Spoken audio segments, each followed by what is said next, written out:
यह chronological order में आपके डे टू डे के ट्रांजैक्शन को रिकॉर्ड करने की प्रक्रिया है, जिसे डेबिट्स और क्रेडिट्स में क्लासिफाई किया गया है।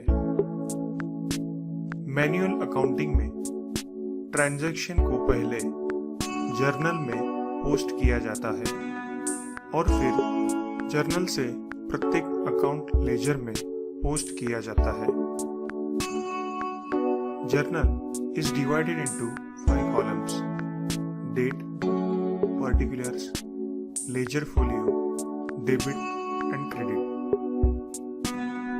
Date यह अपने मंथ और ईयर के साथ ट्रांजैक्शन डेट रिकॉर्ड करता है।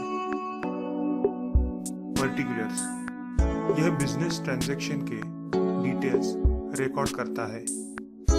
एक नरेशन भी इस कॉलम में लिखा जाता है। नरेशन मीन्स जर्नल एंट्री का डिटेल एक्सप्लेनेशन। लेजर फोलियो प्रत्येक जर्नल एंट्रीज का पोस्टिंग लेजर अकाउंट में किया जाता है। यह जरूरी है कि लेजर के पेज नंबर का कुछ रेफरेंस होना चाहिए। इस कॉलम में लेजर का पेज नंबर है। डेबिट एक ट्रांजैक्शन के तहत डेबिट की गई अमाउंट।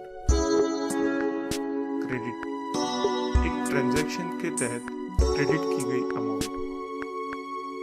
नोट किसी भी ट्रांजैक्शन के तहत जर्नल के डेबिट कॉलम की टोटल क्रेडिट कॉलम के समान होनी चाहिए।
हमने देखा है कि कंपनी जर्नल में अपने सभी ट्रांजैक्शन को रिकॉर्ड करती है और फिर ट्रांजैक्शंस को जर्नल के लेजर अकाउंट्स में पोस्ट करती है।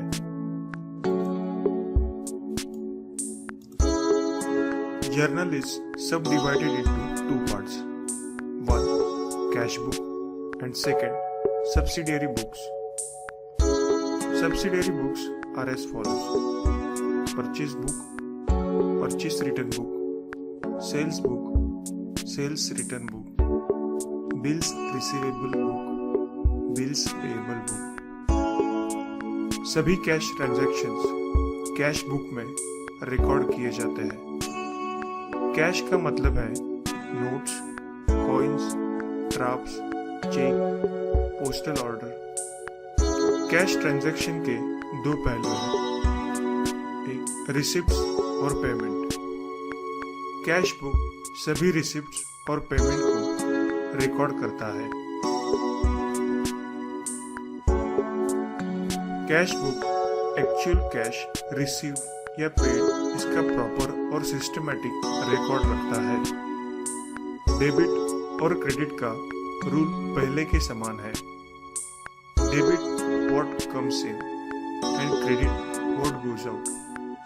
इसलिए डेबिट साइड में रिसिप्ट्स रिकॉर्ड की जाती है और क्रेडिट साइड पर पेमेंट रिकॉर्ड किए जाते हैं।